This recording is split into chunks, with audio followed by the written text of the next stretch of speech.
Have you ever seen an actor completely vanish into a role to the point where they're almost unrecognizable? That's exactly what Ethan Hawke has done for his latest film, and it might just be the most demanding performance of his entire career. We were talking about his portrayal of the legendary lyricist Lorenz Hart in Richard Linklater's new movie, Blue Moon. And when I say he transformed, I mean he really went all in. Forget the Ethan Hawke, For this wholly, he had to become a balding, physically small man, a far cry from his usual screen presence.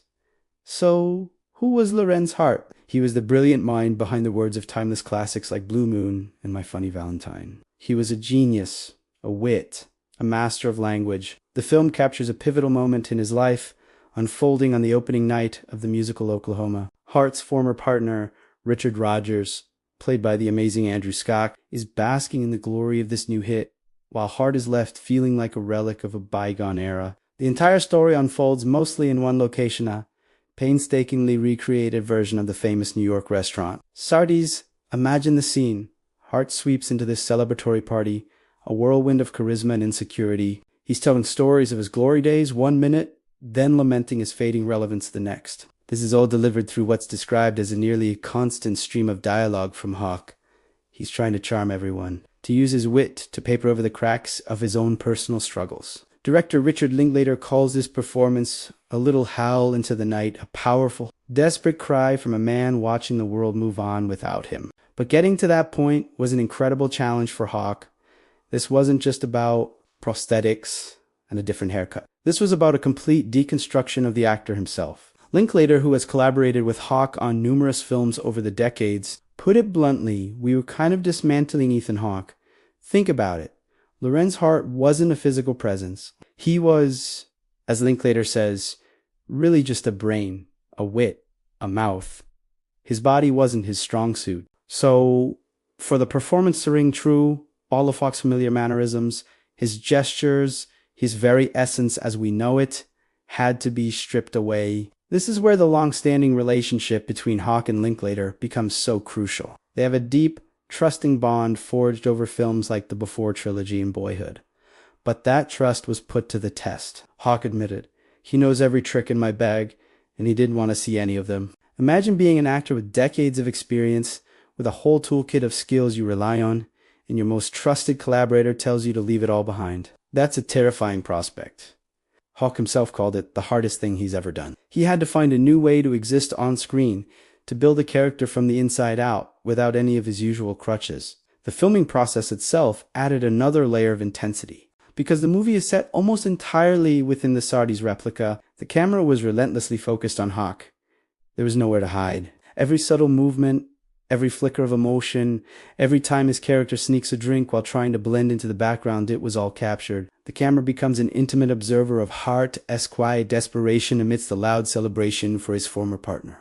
This single location setup creates a pressure cooker environment that mirrors the character's internal state perfectly. This approach is classic Link. He loves to explore characters through long, immersive conversations and specific, contained time. Think of Before Sunrise, where we follow two people for one night in Vienna, or even Tape, another film set entirely in one room. With Blue Moon, he's applying that same focused intensity to a historical figure. By confining the action to one night and one place, the film magnifies the emotional stakes for Hart.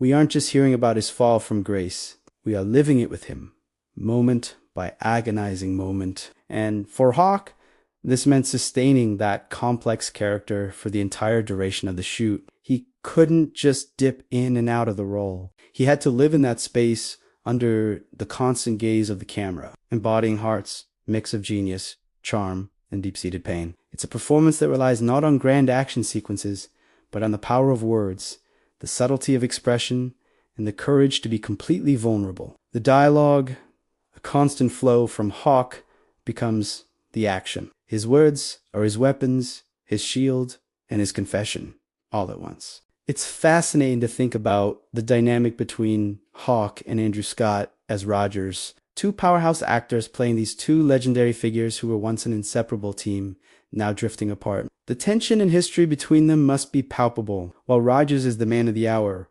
Hart is on the sidelines. And Hawke has to convey that entire history of collaboration, friendship, and eventual estrangement, often without saying a word, just through a look or a reaction to the party's energy. It's a testament to his skill that he can carry so much of the narrative, that's emotional weight. This dismantling process is what separates a good performance from a truly great one. It's about an actor's willingness to shed their ego, to step so far out of their comfort zone that they become an empty vessel for the character to inhabit. Hawke has always been an actor who commits deeply to his roles, but this sounds like a whole new level of dedication. By forcing him to abandon his tricks, Linklater pushed him to discover something new and raw within himself. And that's where the magic happens. That's when we, the audience, get to witness something truly special. So when Blue Moon is finally released, we won't just be watching a movie about a famous lyricist. We'll be watching a masterclass in acting. We'll be seeing the result of an artist pushing himself to the absolute limit,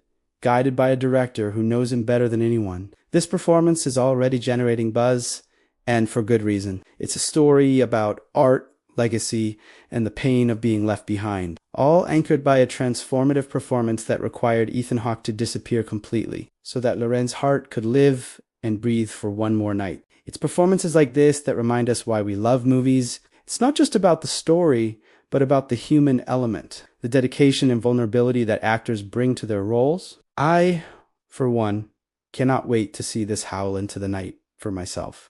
What do you think? Are you excited to see a completely new side of Ethan Hawke? Let me know your thoughts down in the comments. Thanks so much for watching today. If you enjoyed this deep dive and want more content about the most exciting upcoming films and performances, make sure to hit that like button and subscribe to the channel. Don't forget to ring the bell so you never miss an update. We'll see you in the next video.